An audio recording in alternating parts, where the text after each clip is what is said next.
ফিলিস্তিন এক অদ্ভুত অবস্থায় দাঁড়িয়ে, এমন একটি রাষ্ট্র যাকে প্রায় ১.৫ শতাধিক দেশ স্বীকৃতি দিয়েছে, অথচ যার নেই সুনির্দিষ্ট সীমানা, রাজধানী বা পূর্ণ কর্তৃত্ব। সম্প্রতি যুক্তরাজ্য, কানাডা, অস্ট্রেলিয়া ও পর্তুগাল স্বীকৃতি দেওয়ার পর আন্তর্জাতিক পরিসরে ফিলিস্তিনের অবস্থান আরও দৃঢ় হয়েছে। এই স্বীকৃতিগুলো ফিলিস্তিনকে কূটনৈতিক ক্ষেত্রে প্রসারিত করতে সাহায্য করেছে।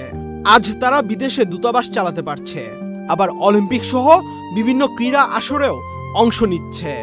আন্তর্জাতিক অঙ্গনে ফিলিস্তিনের পতাকা উঠছে, যা নিঃসন্দেহে একটি বড় প্রতীকী শক্তি। ওয়ালটন এখন দেশের সীমানা পেরিয়ে পৌঁছে গিয়েছে ৫০টিরও বেশি দেশে। ওয়ালটন, ঘরে ঘরে, বিশ্বজুড়ে। কিন্তু বাস্তবতা ভিন্ন কথা বলে। পশ্চিম তীর, গাজা উপত্যকা এবং অন্যান্য ভূখণ্ডে ইসরায়েলি দখলদারিত্ব ফিলিস্তিনকে কার্যত অচল করে রেখেছে। ৯০ দশকের শান্তি চুক্তি অনুযায়ী ফিলিস্তিনি কর্তৃপক্ষ গঠিত হলেও তারা ভূমি ও জনগণের উপর পূর্ণ নিয়ন্ত্রণ প্রতিষ্ঠা করতে পারেনি এখনো পর্যন্ত।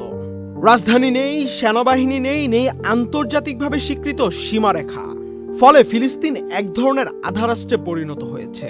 এর স্বীকৃতি যেমন রাজনৈতিকভাবে গুরুত্বপূর্ণ, ঠিক তেমনি বাস্তবে পরিবর্তন নিয়ে আসা এখন সময়ের দাবি।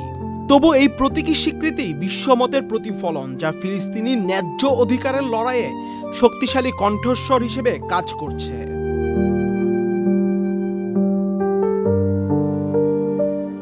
ব্রিটিশ প্রধানমন্ত্রী ডেভিড লামি সম্প্রতি জাতিসংঘে বলেছিলেন, ২ রাষ্ট্র সমাধান বাস্তবায়নে ব্রিটেনের একটি বিশেষ দায়িত্ব আছে।